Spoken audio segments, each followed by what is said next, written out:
사랑하는 성도 여러분, 오늘 본문에 숯불이라는 단어가 나오는데요. 이 단어는 신약 성경에서 단 2번 사용됩니다. 한 번은 베드로가 예수님을 3번 부인하면서 비겁하게 숯불을 쬐던 그 가야바의 뜰 안에서 나타나는 단어고요. 다른 한 번은 부활하신 예수님께서 갈릴리 해변에서 베드로와 제자들을 위해 아침 식사를 준비하실 때 피우신 그 숯불입니다. 그런데 하필 숯불을 피워 놓으셨을까? 이는 베드로의 실패를 들추기 위함이 아닙니다. 그의 마음 깊이 새겨진 고통스러운 실패의 기억을 용서와 사랑의 기억으로 회복시키시려는 우리 주님의 사랑이죠. 우리는 흔히 실패가 끝이라고 생각합니다. 그러나 실패는 내 힘으로 하려던 나의 일이 끝나고 성령님의 능력으로 행하는 하나님의 일이 시작되는 시점이라고 말하고 있습니다. 사랑하는 교우 여러분, 부활하신 주님은 지친 제자들을 먹이신 후 드디어 베드로에게 질문하십니다. 요한의 아들 시몬아, 너가 나를 사랑하느냐? 먼저 여러분, 여기서 주님은 왜 그를 베드로라고 부르지 아니하시고 옛날 이름인 시몬이라고 부르셨을까요? 성경에서 이름은 그 사람의 존재와 사명을 드러내죠. 시몬이라는 이름은 하나님께서 들으셨다라는 뜻을 가진 이름인데, 동시에 갈릴리 어부였던 자연적 인간, 즉 조금은 충동적이고 연약한 인간의 본질을 상징하는 이름이 되었습니다. 예를 들어 누가복음 22장 31절에서 베드로가 사탄에게 흔들리게 될 것을 경고하셨을 때도 시몬이라고 부르셨습니다. 그리고 또 오늘 본문에서도 시몬으로 부르셨습니다. 그러므로 예수님께서 베드로가 영적 위기에 처할 때마다 시몬이라는 이름으로 부르셨다는 것을 우리는 알 수 있겠습니다. 반면에 페트로스, 한국말로는 베드로, 이 이름은 예수님께서 그에게 직접 지어주신 이름인데요. 아람어로 케파스입니다. 이 케파스라는 아람어 이름이 헬라어로 번역되어 가지고 베드로가 된 거죠. 이제 여러분, 케파스라는 이름도 한국 성경에는 게바로 되어 있습니다. 이 게바라는 이름도 기억해 둡시다. 어쨌든 주님이 베드로라고 부르실 때는 장차 이루실 약속된 정체성을 말하는 이름입니다. 정리하자면 시몬은 현재의 모습, 우리 자신의 연약함이고, 베드로는 주님이 이루실 미래의 약속이며 은혜가 빚어낸 사도적 사명을 담은 이름이다. 이렇게 정리할 수 있겠습니다. 성도 여러분, 그러므로 우리는 늘 베드로가 되고 싶어 합니다. 강하고 흔들리지 않는 그런 믿음의 사람, 반석 같은 신앙인이 되기를 늘 원하고 있죠. 그런데 주님은 때때로 우리를 시몬이라고 부르신다는 사실. 그런데 주님은 그것을 통해서 우리를 꾸중하고 포기하게 만드시려는 것이 아니라 우리를 겸손하게 만드시려는 것입니다. 우리가 교만해지면 모든 것은 끝이 나기 때문입니다. 그래서 우리가 시몬으로 불려질 때 이것은 온전한 회복을 위한 하나님의 사랑의 부르심이다 라는 것을 여러분 기억하시길 바랍니다. 그날 새벽 그 갈릴리에서 부활하신 주님은 사도 베드로가 아니라 시몬을 다시 만나셨다는 것, 그리고 천국의 사명을 맡기시기 전에 먼저 그가 주님의 사랑 없이는 설 수 없는 연약한 존재임을 완전히 깨닫게 하셨던 것입니다. 사랑하는 형제자매 여러분, 그러므로 신앙은 내가 얼마나 강한 사람인지를 증명해내는 것이 아닙니다. 내 안에 여전히 흔들리는 시몬을 주님 앞에 정직하게 드러내는 것입니다. 그 연약함이 주님의 사랑 안에서 깨어질 때 시몬은 비로소 반석, 곧 베드로가 되는 것이죠. 이처럼 주님의 지극한 사랑은 시몬을 베드로로 만들어 가시는 가장 깊은 목양의 방식이었습니다. 그럼 주님께서 베드로에게 왜 굳이 3번씩이나 너가 나를 사랑하느냐 물으셨을까요? 먼저 첫 번째 질문에서 그 해답을 찾을 수 있습니다. 우리 주님은 베드로를 향해 이 사람들보다 나를 더 사랑하느냐라고 물으십니다.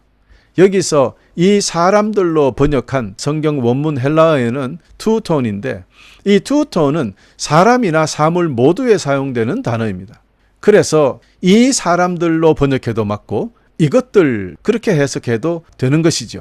그럼 먼저 사람으로 대입해서 해석하면 이렇게 될 것입니다. 시몬아, 너는 다른 제자들보다 너가 나를 더 사랑한다고 아직도 말할 수 있냐? 라는 뜻이겠죠. 이는 베드로가 이미 다른 모든 제자들이 주님을 버릴지라도 저는 결코 주님을 버리지 않겠습니다 라고 자신 있게 자랑했거든요. 그랬던 그가 그만 주님이 잡히신 날 숯불 앞에서 3번이나 주님을 부인하고 말았지 않습니까? 그러니 그 이후로 주님은 시몬아, 이제 진짜 너가 나를 사랑할 수 있겠지? 라고 하신 말씀이죠. 옛날 생각이 확 드러나게 그렇게 물으시는 거 아니겠습니까? 또 사물에다가 대입해보면 이것들로 해석해보자면 시몬아, 너는 이 물고기와 배와 그물과 옛 삶보다 나를 더 사랑하느냐? 라는 질문이 되는 거죠. 이렇게 해석하는 것도 이유가 있습니다. 베드로가 다시 갈릴리로 돌아가서 고기 잡으러 나갔기 때문입니다. 그래서 주님이 묻고 계시는 거예요. 너의 생업보다, 너의 안전함보다, 너의 익숙한 삶보다 내가 더 소중하냐? 나를 더 사랑하느냐? 그러므로 주님께서는 이를 통해서 베드로의 우선순위를 확인하시려는 것이다. 그리고 또 이 사랑이라는 이 단어, 여기에 미묘한 변화가 발견됩니다. 주님은 처음 2번에는 하나님의 희생적인 사랑, 즉 우리 부모님이 자녀를 사랑하는 그런 사랑, 너 나 아가페 하느냐? 2번째 질문도 너 나 아가페 해? 이런 말이에요. 하나님의 희생적인 사랑으로 네가 나를 사랑하느냐라고 2번 물으신 거예요. 그러나 참담한 실패를 겪은 베드로가 차마 아가페라는 단어를 사용하지 못하고 그저 친구 사이의 우정이나 정을 의미하는 필레오라고 대답합니다. 주님, 저는 지금 아가페의 사랑을 주님께 드릴 자격이 없습니다. 저는 그저 친구의 사랑, 그런 필레오 정도의 사랑밖에 드릴 그런 연약한 존재입니다 라고 고백한 것이 되죠. 주님께서 아가페 사랑하느냐, 아가페 사랑하느냐 2번을 물으실 때 베드로는 둘 다 필레오입니다, 필레오입니다 이렇게 대답한 거예요. 이는 자신의 한계를 철저히 깨달은 자의 가장 정직하고 겸손한 고백이 되었던 것입니다. 여러분, 그런데 여기서 우리 주님의 자비가 빛을 발합니다. 3번째 사랑하느냐 질문에서는 주님은 아가페를 고집하지 아니하시고 베드로가 고백한 필레오의 자리까지 기꺼이 내려오셨습니다.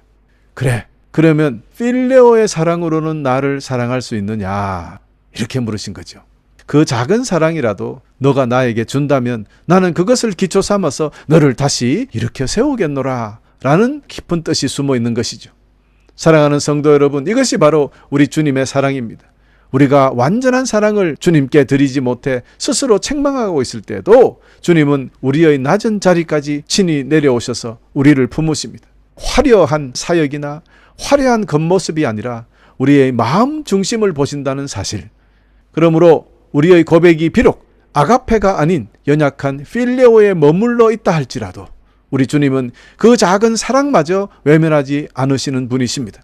오히려 바로 그 연약한 고백 위에서 주님의 위대한 사명의 시작되기 때문입니다. 우리가 완전해서 쓰임받는 것이 아닙니다. 사랑하기 때문에 회복되고 사랑하기 때문에 다시 부름받게 되는 것입니다. 이것이 은혜요, 이것이 사랑이요, 이것이 복음인 것입니다. 주님께서는 이렇게 같은 질문을 3번 반복하신 가장 큰 이유가 기억의 세척입니다. 상처의 치유이죠. 베드로는 이전에 숯불 앞에서 주님을 3번이나 부인했으니 그 숯불 냄새가 맡겨져 올 때 그의 가슴 속에는 지워지지 않는 수치와 실패의 기억으로 남아 있을 것입니다. 이런 상황에서 부활하신 주님은 다시 숯불을 피우시고 3번 사랑을 물으심으로 첫 번째 고백을 통해서 첫 번째 부인을 씻어내시고 2번째 사랑의 고백을 받으시고 2번째 배신을 닦아내시며 3번째 사랑의 고백을 받으시고 마지막 절망의 흔적까지 지워버리시는 치유의 은혜를 베드로에게 베푸셨던 것입니다. 여러분, 여기서 중요한 것이 있는데요. 베드로에게만 3번 물었다고 생각하지 마시고 베드로만 3번 주님을 부인했다고 생각하지 마시고 모든 제자들에게 동일하게 적용되는 사건이었습니다. 그래서 대표로 베드로가 3번 부인한 것을 기억하시고 그래서 주님이 제자들의 전체의 대표로 베드로에게 3번 물으신 것입니다. 이 3번 물으심을 들은 나머지 제자들은 아 그래 베드로가 3번 했으니까 베드로 당신만 이거 들으면 되는 이야기네 라고 앉아 있었을까요? 아닙니다. 다 나에게 하시는 말씀이구나 라고 깨닫게 되었다는 것을 여러분 기억하시기 바랍니다. 어쨌든 이렇게 되어서 베드로는 더 이상 나는 실패자야 라는 자책에서 머무르지 않고 나는 이제 주님을 사랑합니다 라는 고백 위에서 다시 일어서게 되었던 것입니다.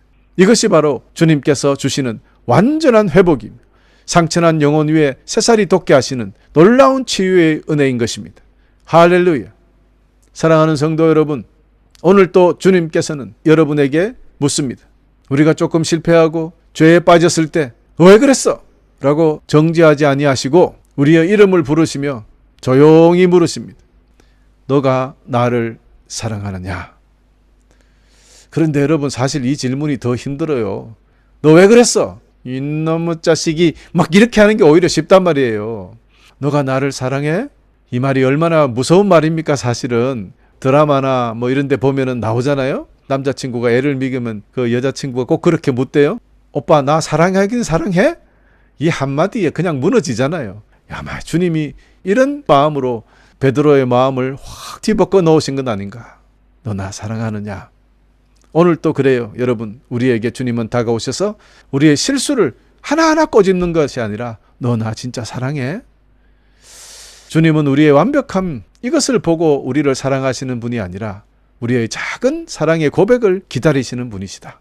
주님, 내가 주님을 사랑합니다. 이 한마디면 충분합니다.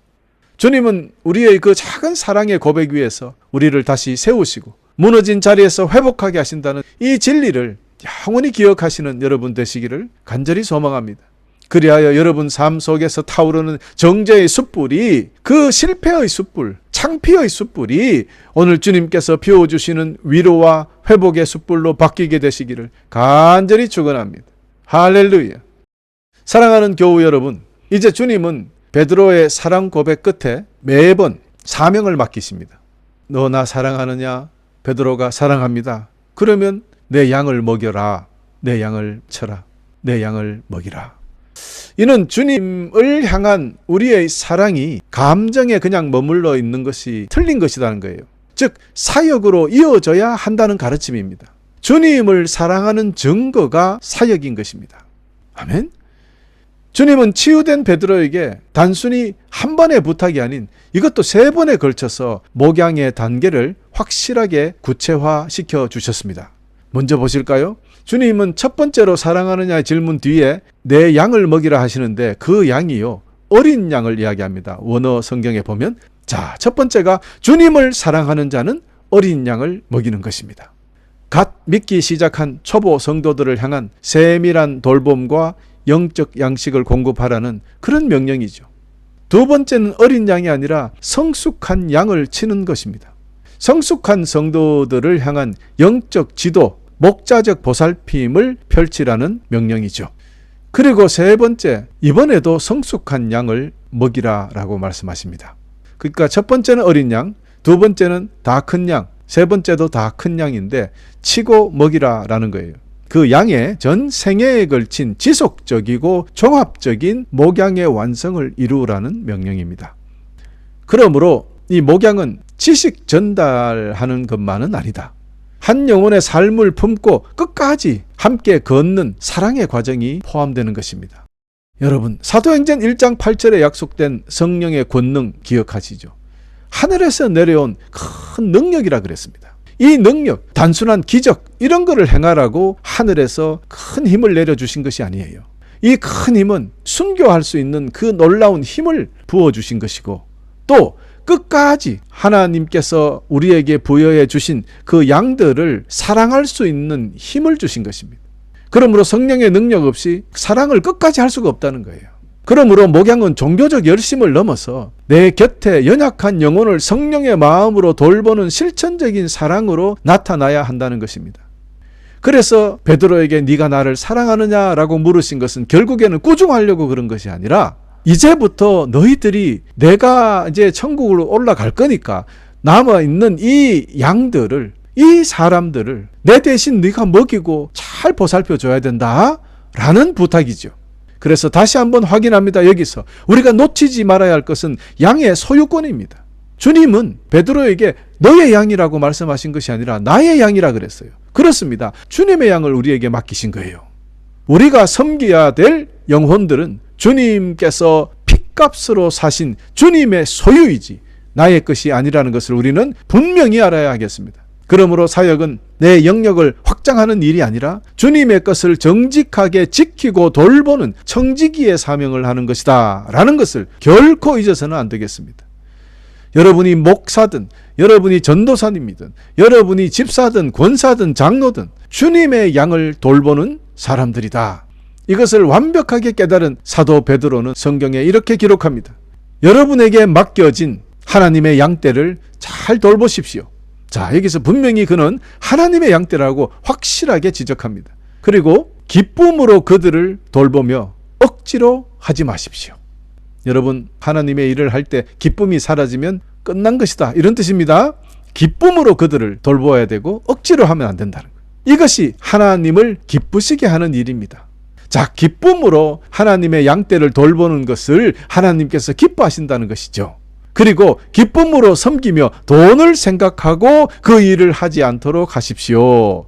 주님께서도 내가 내 양을 이렇게 돌보는 거 봤지? 이제 너도 나처럼 돈 뭐 이런 거 생각하지 말고 기쁨으로 내 양들을 잘 다스려줘, 이런 뜻이었어요.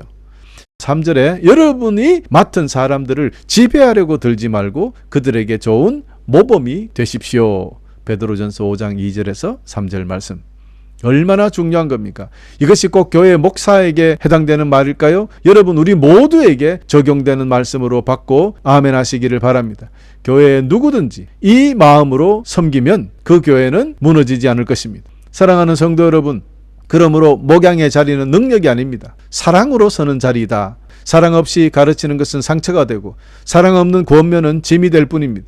그러나 주님을 사랑하는 마음으로 행할 때 우리의 손길은 영혼을 살리는 생명의 통로가 됩니다. 주님은 오늘 우리에게 물으십니다. 우리의 실패보다 더 큰 사랑으로 다가오시는 주님의 음성을 들으시기를 바랍니다. 베드로처럼 내가 주님을 사랑하는 줄 주께서 아십니다 라고 고백하며 맡겨주신 주님의 양들을 사랑으로 섬기는 사명의 자리로 기쁘게 나아가시는 여러분 되시기를 간절히 축원합니다. 사랑하는 형제자매 여러분, 예수님은 베드로를 처음 부르셨을 때처럼 나를 따르라, 이 말씀으로 모든 대화를 마무리하십니다. 3년 전 부르심이 야망과 기대를 품은 시작이었다면 지금의 부르심은 십자가와 영광을 관통하는 사명으로의 파송입니다. 이에 베드로는 결국 거꾸로 십자가에 못 박히며 이 부르심에 순교로 응답했습니다. 성도 여러분, 혹시 실패와 좌절의 자리에 계십니까?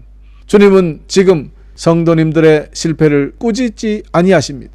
오히려 그 실패 때문에 이제야 나를 의지할 준비가 되었구나 라고 말씀하시기 때문입니다. 주님은 오늘 우리 각자가 외면하고 싶었던 그 수치의 숯불의 자리, 그 실패의 냄새와 죄책감이 남아있는 갈릴리 그곳에 주님은 찾아오십니다. 그리고 조용히 물으십니다. 너의 자존심, 너의 재물, 너의 성공, 이 모든 것보다 너는 나를 더 사랑하느냐? 여러분, 이 질문에 네, 내가 주님을 사랑합니다. 내가 주님을 사랑하는지 주님도 잘 아시지 않아요 라고 고백할 수 있는 여러분 되시기를 간절히 소망합니다. 그리고 이제 내 힘으로 내 마음대로 살던 삶을 멈추고 성령에 이끌려 주님이 원하시는 사명의 자리로 나아가는 여러분 되시기를 바랍니다. 사랑은 고백으로 끝나지 않는다는 것, 반드시 사명으로 흘러야 한다는 것 기억하시고요. 이번 한 주 동안 성도님들의 삶 속에서 주님이 맡기신 먹이고 돌보아야 할 주님의 양 찾으시기를 바랍니다. 그 주님의 양은 소홀했던 가족일 수도 있고 아파하는 이웃일 수도 있고 교회 안에 외로운 영혼일 수도 있습니다. 그들을 사랑으로 먹이고 기도로 품으십시오. 그것이 주님이 우리를 부르신 이유입니다. 그리고 우리가 살아가야 할 유일한 목적이고 사명입니다. 그리할 때 우리는 흔들리는 시몬에서 벗어나서 흔들리지 않는 반석 같은 베드로의 삶으로 살아가게 될 것입니다.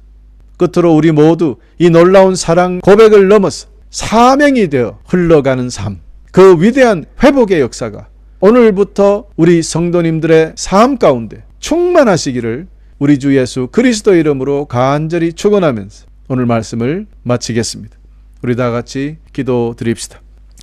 이제는 우리 주 예수 그리스도의 무한하신 은혜와 실패한 시몬을 찾아와 다시 숯불을 피우시는 하나님 아버지의 극진하신 사랑과 연약한 우리를 반석 같은 베드로로 빚어 세상으로 파송하시는 성령님의 인도하시고 보호하시고 교통하심이 오늘 주님 앞에 자신의 연약함을 정직하게 내어드리고 내가 주님을 사랑하는 줄 주님께서 아십니다 라고 눈물로 고백하며 우리에게 맡겨주신 주님의 양들을 먹이고 돌보는 사명의 길로 나아가기로 다짐하는 당신의 사랑하는 모든 자녀들 머리머리 위에 이제부터 영원토록 함께 하시기를 간절히 축원하옵나이다. 아멘.